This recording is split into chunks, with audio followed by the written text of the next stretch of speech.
Well, I'm going to try not to speak in the microphone, so I'm going to step back. If you can't hear me, let me know. I don't want to spread any germs, so. Water, in case you need it. So Right, we have thank hot you. water in the back in case you need some tea with honey. Thank you very much. All The right. last time we'll accommodate you, so. Yeah, you might, yeah, take advantage. Madam President, trustees, thank you for this privilege. The privilege is not only being considered by you tonight, but more important to us all, it's been the privilege of digging deep into our school district and meeting the children, parents, teachers, and employees that make it work. I'm here tonight to ask you to appoint me to represent Area 1. As some of you touched on last night in your comments, this is weighty, important work. It's also very personal. There's nothing more important than your child's schooling, your child's opportunity to reach for his or her dreams. But you've had to cut our schools to the bone during this seemingly endless recession. Those are not decisions you took lightly or liked making, I know. But I'm here because my oldest daughter, Harper, will enter the school system next fall, a school system decimated by these terrible cuts. Class sizes are unmanageable and school resources are non-existent. This is not what I dreamt of offering my children someday. Well, someday is now. I have 17 years ahead of me as a parent in the district, and I am determined to do all that I can to help rebuild these schools. I am deeply devoted to neighborhood schools and the community that develops around them. We've become an increasingly fractured society, and one of the few places of stability children and sometimes adults find is the local school. And as my husband and I look at kindergartens for next fall, we are disheartened to hear that teachers, principals, and parents lament the condition of even our highest performing schools. They warn us, don't get too comfortable because it'll all change. We must do better. But I don't have any quick fixes for you. All I have is my promise to work hard and my history of working hard to solve Sacramento's problems. I will listen and I will communicate. I will be in our schools learning each site's unique issues and hearing the praises and concerns from the parents, employees, children, teachers, and principals that make up each school community. I will also demand accountability and transparency from each person in the district, from the staff to the superintendent to each of you. By working together to create a district that is founded on openness and meaningful accountability, we can recapture our district and pride, but we must always do it with an eye toward the future. We must use what we know about our community and its future growth to create a school system that serves and serves well each student that enters those doors. My goal is simple: stability. We need a stable budget and a stable workforce to begin thriving again. Parents must be able to plan that their child will walk to school rather than be bused across town, and teachers would rest assured that a pink slip isn't waiting in the mailbox. It is impossible to rebuild our district without stabilizing those basic necessities. The true needs of our students are hidden in the shifting sands of layoffs and school closures and more bad news. I would be humbled and thrilled to serve with each of you as a board of trustee. Thank you. Thank you. For our questions, we're going to begin with Board Member Christina Pritchett, then we'll be going down the line. Each board member will be given 3 minutes to ask their question and including your response. Thank you, President Rodriguez, and thank you, Anna, for being here, even though you're not feeling well. I am very big with community engagement, and I believe that community engagement leads to unity with our schools. And can you please tell me a little bit about how in recent years you've engaged in your community? Sure.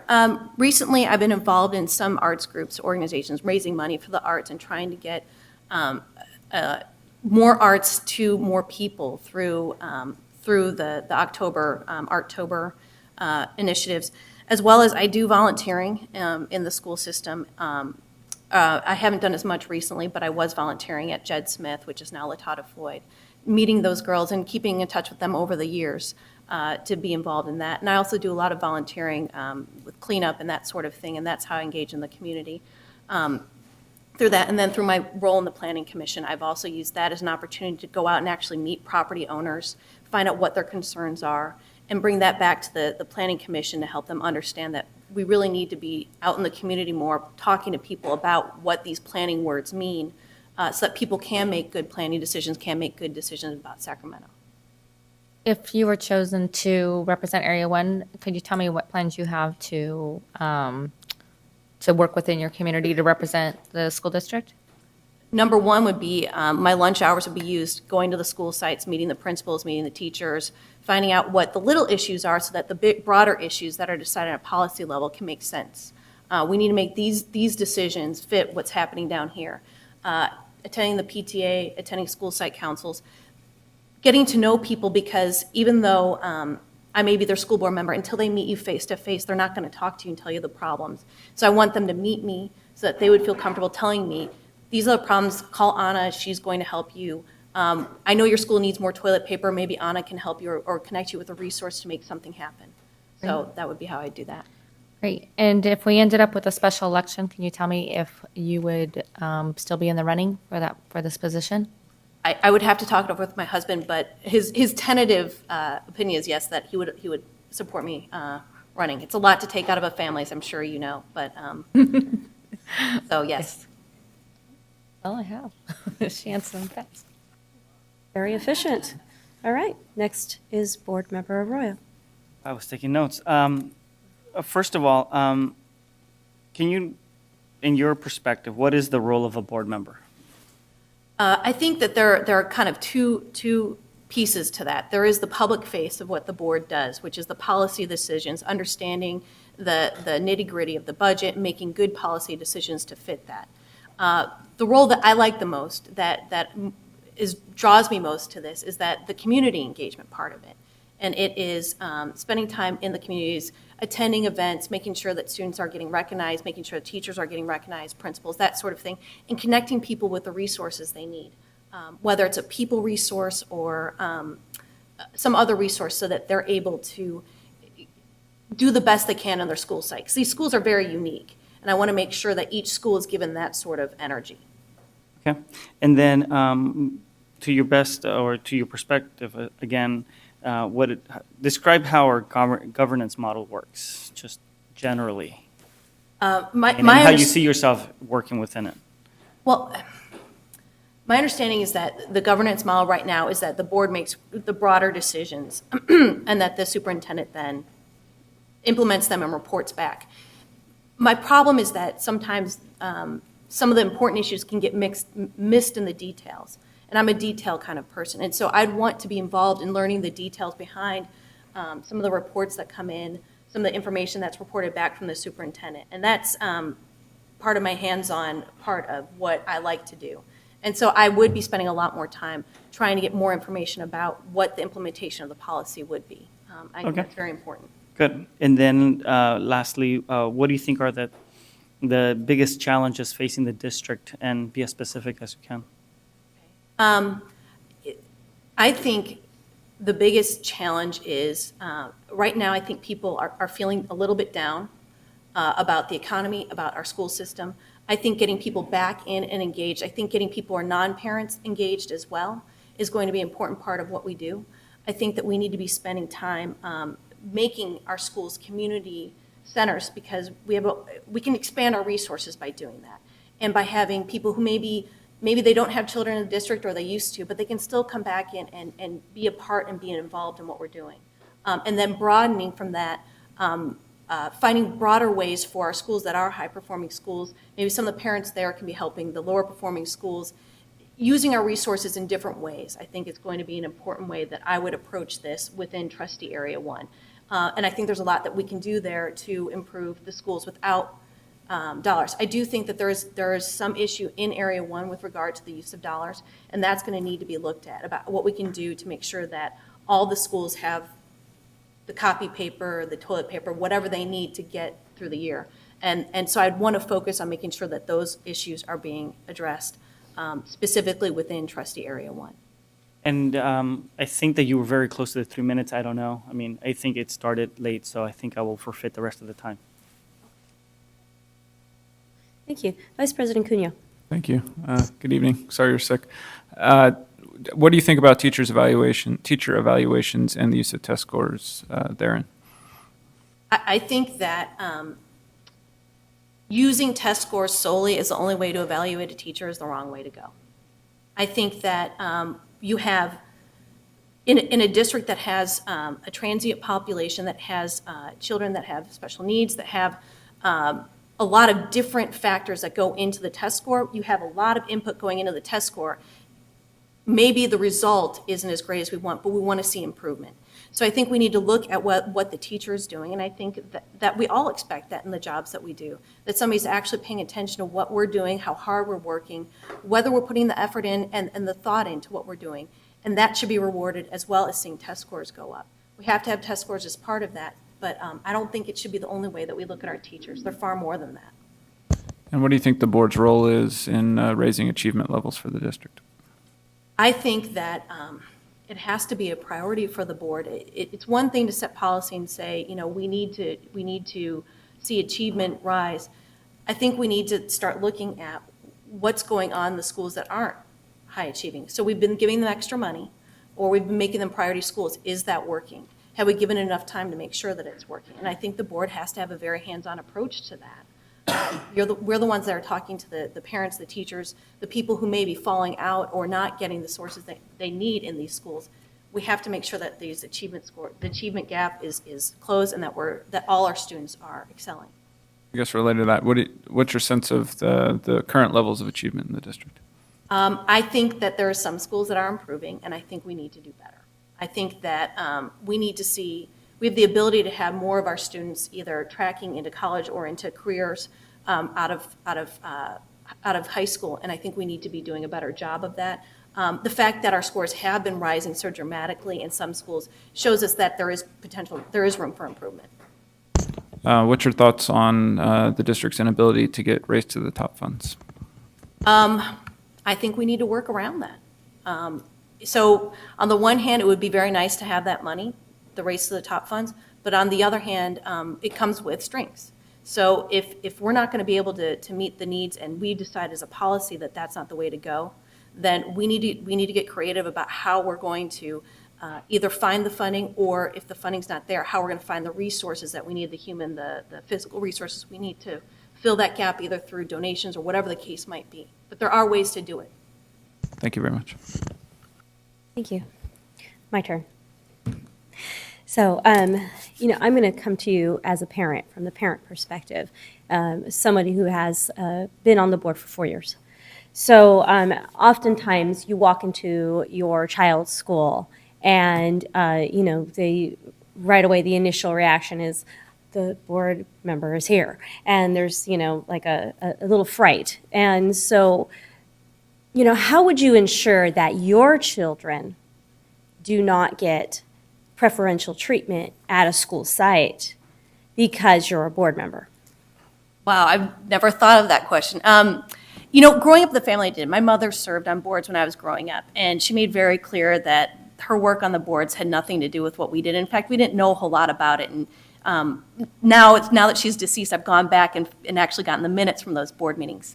But your children are your children, and I'm hard on my children. I expect them to have good behavior, and I think in some ways that may end up being harder for them.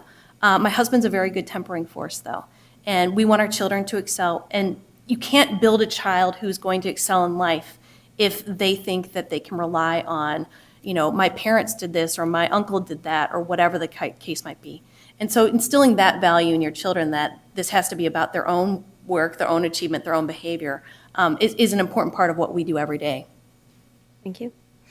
The next question that I have for you is that Trustee Area 1 is extremely diverse, both social, economically, and ethnic wise. And so how would you ensure that there's equity of access to education to that diverse community that you would represent?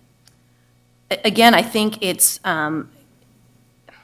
with diversity, you can't approach a situation thinking that the way you've been raised or that you've viewed your life is going to be the only way to do things. So that's when I talk about how different the school sites are. I think that different school sites are going to need different help. Whether it's helping a school site build a PTA and teaching the parents on the PTA how to do fundraising because they've never done it before, as opposed to another school site that they're ready to go lobby Congress for new. You have to be able to help and be ready to help them the way that they need the help, not the way you want to help them. So it's paying attention to that and paying attention to what the principals and what the teachers are telling you is going to be helpful in those areas. It's a beautiful part of the trustee area, and we want to encourage it and make sure that people embrace that difference, the difference that the diversity brings. And last question, it's easy to armchair quarterback when you're not here. And I understand you're really connected to a lot of entities outside of here. How would you handle the political pressures that would come to you as a result of that? Darn it, can't answer it. Vice President Wu.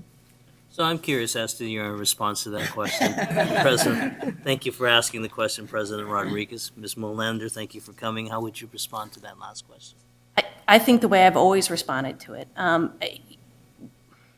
One of the things that I've learned in life, both by my profession and mostly from being a mom and working in political circles around here, is that if you can't make a decision based on your integrity, if it doesn't feel right to you, it's not the right decision. And you know that deep down. You know when you talk to somebody that you're not making the right decision. And it's a matter of how you explain it. This is not the right decision because of this, this, or this. And that means a lot of research. It means a lot of time. But you have to be able to deliver bad news to people. That's part of what you do up here. And you can't make everybody happy. And you build relationships with people by being straightforward, by being upright, by being honest. And sometimes you deliver bad news. So, speaking of delivering bad news, in the last decade or so, this district has had to cut its budget by more than $200 million. What options do you see for us to right-size this district? We've also lost enrollment to the tune of about 10% over the last same period of time. So, but we still have the same number of schools, or basically the same number of schools. So, what options do you see, and how would you go about right-sizing this district? Okay. Again, I must stress that I believe very deeply that neighborhood schools are important. With that in mind, I think that there are ways that you can find cost savings. What I don't want to see happen is that we make a decision now that in 15 or 20 years we have to build a new school site because the enrollment has changed. We have the potential, and from serving on the Planning Commission, there are opportunities for great areas of growth within the district. Both with the Northland Park is one opportunity that we've seen, and the school board has partnered with them. It's really thinking through where the growth is going to happen, paying attention to what that's going to be, and making sure that we're matching school sites with those growth needs. According to what Valley Vision is projecting, there will be growth. And it's making sure that the birth rates and that the growth is children-based as well. So I think that it is some deep thinking. It is going to be using the resources created by other groups to tell us what those projections are going to be and making sure that the schools fit that. And what is your, how do you feel about charters? In 10 seconds, I think that is a difficult question. I do know that we have some really great charters in Sac City Unified, and I support. Yeah, 10 seconds. Member Kennedy. Yes, Ms. Molander. So being a board member, it's challenging, and one of the challenges is sometimes to your time. I see that you're an attorney for a state agency, I believe. That seems to be a theme lately. Do you find that how are you going to manage it? Because like our meetings start at 4:30. Sometimes we have special meetings that we have to do during the day. Not often, but sometimes we do. Sometimes statutorily we have to meet at weird times to meet a deadline. Are you going to be able to get around that? Well, I have a very, very understanding husband, which is number one. He really supports what I'm doing, and his brothers and sisters are very supportive as well when it comes to childcare and that sort of thing. So that part is great, except for the missing my children part. But when it comes to work, I've explained to them what the requirements are, and they're willing to work with me to make sure I get my hours in and my work done so that I can meet the obligations of this office. But you can, I mean, your home life, that's your business, frankly. I wouldn't even ask you a question about that. But your professional life, you'd be able to get out, I mean, Yes. at 4:30 and come to a meeting. Yes, I've already made sure that that was okay before I even did this. Okay, So. thank you. You talked about the district has been decimated, and that it's not the district that you would hope your kids would go to because of the cuts and all of that.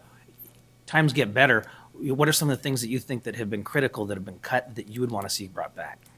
I think that different things speak to different children, and I really feel that arts, sports, after-school activities are an important part of a child's life as well as a community's life. And I want to make sure that every school site can have those sorts of opportunities for children. I think it's one of the most important things that we can do to provide that enrichment and keep some children in the school system that might otherwise leave because they're not sparked, they're not engaged, they haven't found what their calling is. Why are neighborhood schools important?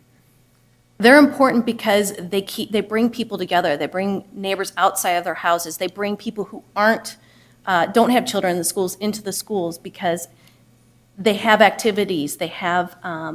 It's important to be a good member of a community by having those, and it enriches the neighborhood. It provides a meeting place. It provides a center for activity. It provides a constant reminder of what the future is. And I think we all need that at different times in our life. And I think that community schools, neighborhood schools, more than anything else, provide that opportunity for people to really engage and become a part of their community in a different way. And why is education important? That was a joke. And I guess part of the process is, can you deal with his sense of humor? So you will now have 2 minutes for a closing statement, unless, do you have questions? We do. We have questions. The school board, member Katrina Yee does have questions for you today. So we'll give her 3 minutes. Thank you, President Rodriguez. So as I see it, students are the #1 stakeholders in regards to public education. How would you ensure that student interests are included in your decisions as a board member? One thing I didn't say, I ran out of time earlier, is that I think it's important when making a decision on the school board to begin and end any deliberation by thinking to myself, is this really the best we can do for the students? And as long as you keep that in mind, both at the beginning of your deliberation and at the end, I think you come out with the right point. But more than that, it's getting to know students and talk to them and hear about them and their lives by being in the schools. Okay, how would you reach out to the students within the community beyond these board meetings? Well, I would attend events, but I was thinking that something that would be nice is to have the opportunity to have lunch with a teacher and a few children each week or something like that, so that I can actually hear people talk, or maybe without the teacher, so the students feel like they can talk freely, so that they get to know me and see me as an avenue to start talking about issues, because I think students are the first to pick up on what's really going on, and they're the first to advocate for what students really need to have.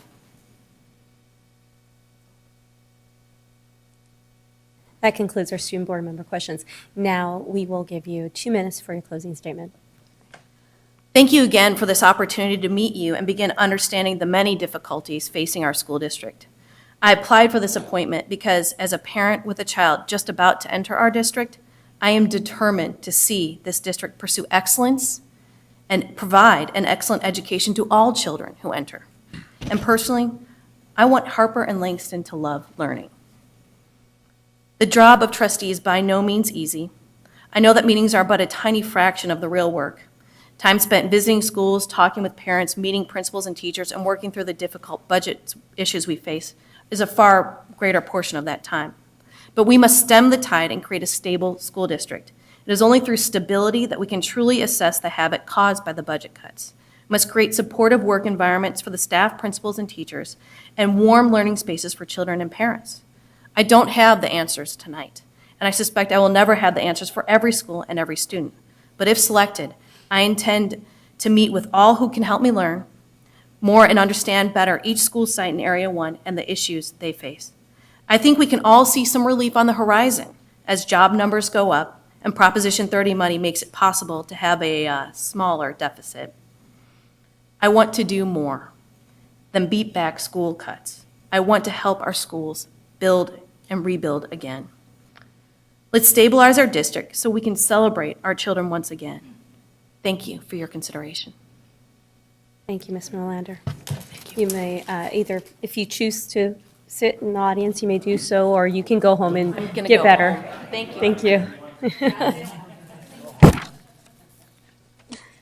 You're kicking her out. Alrighty. So we have, next on the agenda is Bina Lefkowitz.